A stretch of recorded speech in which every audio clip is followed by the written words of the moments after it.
shirkadda Rio Architecture oo ah shirkad ku cusub Soomaalida ayaa ah shirkad naqshadaysa guryaha casriga ah iyadoona shirkadu naqshadaysay xafiisyada iyo guryaha ugu quruxda badan dalka ayay hirgelisay dhismaha casriga ah ee ay leedahay shirkadda Ilays Enterprise ee magaalada Burco. Gudoomiyaha shirkadaasi Engineer Warfa Maxamed Xaaji Maxamuud oo ka hadlay munaasabad loo qabtay furitaan dhisme hab casri ah loo dhisay oo shirkadda Ilays ay magaalada Burco ka dhisatay isla markaasina ay naqshadaysay shirkadda Rio Architecture ayaa ka waramay qaabkay u naqshadayeen dhismahani cusub iyo dhismayaal kale oo ka socda magaalada Burco. waxay ii tahay farxad weyn anigoo ku hadlaya magaca shirkadda Rio Architects inaan ka soo qayb galo xafladan qaaliga ah oo aan matalo shirkadda Rio sharaf weyn bay ii tahay. sidaan wada ognahayba dhismahan waa dhismihii ugu horeeyay ee casriga ahaa ee laga hirgeliyo gobolka dhismayo badan oo Soomaaliland ka jirana oo dhismayo ugu quruxda badan ee ugu wanaagsan ahna waxyaabo badan buu kaga duwan yahay oo kaga horeeya waxaana taas suurtageliyay madaxda shirkadda Ilays gudoomiye Nuur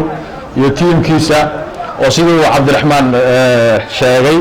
gudoomiyaha Najax ah niman waayaaraga oo waxgarad ah oo aad iyo aad maskaxdooda ay u shaqeyso waayo dadkeena marka ay wax dhisayaan waxay ka fikiraan sida ugu jaban waxay ku oranayaan mostly marka ay noo yimaadaan dadku waxay dhahdaan waxaan doonaynaa design qurux badan oo maxaa la yiraahdaa casri ah oo laakiin si lacag yar lagu dhiso taasi suurtagal ma aha waayo waxa weeyaan shay walba waxa weeyaan dadkeenu waxay doonaan shay jaban oo quality-giisu ay liidato yani lacag jaban inay ku dhisaan laakiin se shay kasta oo dhismahan galay wuxuu ahaa shay quality-giisu uu aad iyo aad u sarreeyo. dhismahan markii aanu ka shaqaynaynay way ka duwan qaabkaan uga shaqaynay qaabka dhismayada kale waayo waanu kala jabinay mashruucan dhowr qaab baa loo kala jabiyey waxa weeyaan structure-ka oo kale waxay taagtay shirkadda Najax construction structure-ka dhismahay taagtay finishes-ka shirkad gaar ah ka shaqaysay oo iyaguna aqoon u leh qaabka loo sameeyo farshaxanimadan iyo waxyaabahan ku jira meesha. design-kii guud ee hore maaha design dambaan u sameynay oo interior design ah material-ka guriga galay dhamaantood waa la wada keenay dibadda laga wada keenay material aad quality-goodu u sarreeyo yani daaqadaha ku jira markaad eegtid company gaar ah oo aan waddanka ka shaqeyn oo Turkiya ayaa yimid oo u yimid gurigan oo kaliya oo daaqadaha xidhay dabeetana noqday markii laga tijaabiyay markaad eegto wajhada guriga kamaanaan fogaanin culture-keena iyo context-kii Burco dhayshay quruxda badnaa Burco waan isticmaalay soo dhismuhu casri u yahay Allahumma salli ala Muhammad hadana waa contemporary oo gudihiisu waa ka casrisan yahay dhismayaasha kale waxa weeyaan liftiga oo kale maaha waa dhismihii ugu horeeyay maxaa la yiraahdaa loo sameeyo basement underground ee Burco ama gobolka laga sameeyo waa dhismihii ugu horeeyay basement yeesha marka alxamdulillah wuxuu noogu dhamaaday dhismahani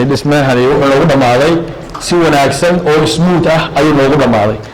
inkastoo ay adag tahay manage gareynta oo shay oo kala duwan oo meel la isugu keenay haddana si smooth ah ayuu noogu dhamaaday waxaanu aad iyo aad ugu mahadnaqaynaa shirkadda Ilays oo noo siisay yani fursadana siisay qaaliga ah inaan ka shaqeyno kaloo kaliya ma aha anigu gaar ahaan aad baan u jecelahay Burco inaan ka shaqeeyo waayo reer Burco design-ka aanu soo samayno waxay isku dayaan in ay halkiisa dhigaan oo waxaan odhan karaa reer Hargeysa iyo gobolada kale oo kaga sii xariirsan yihiinba dhismayada aanu Burco ka shaqeyno waxaa ka mid ah waa masaajidkan ka soo horjeeda isna aan wada wadno odayaasha Nuur iyo masaajidka Masjid al-Huda masaajidka weyn ilay Heeko oo isagana dhismo casri ah isna aanu ka soo wadno magaalada oo odayaashu waxa kale inay nala fadhiyaan shirkadda leerka u shida Burco Horyal Hospital marka yani mashaariicda Burco laga sameeyaa mostly waxay ku dadaalaan contractorska ka shaqeeya in ay keenaan design-ka oo ay yara ignore gareeyaan dadka reer Hargeysa taasina waa mid gobolka ku amaanayo ayaan le Cabdullaahi Jaamac warbaahinta caalamiga SBC magaalada Burco.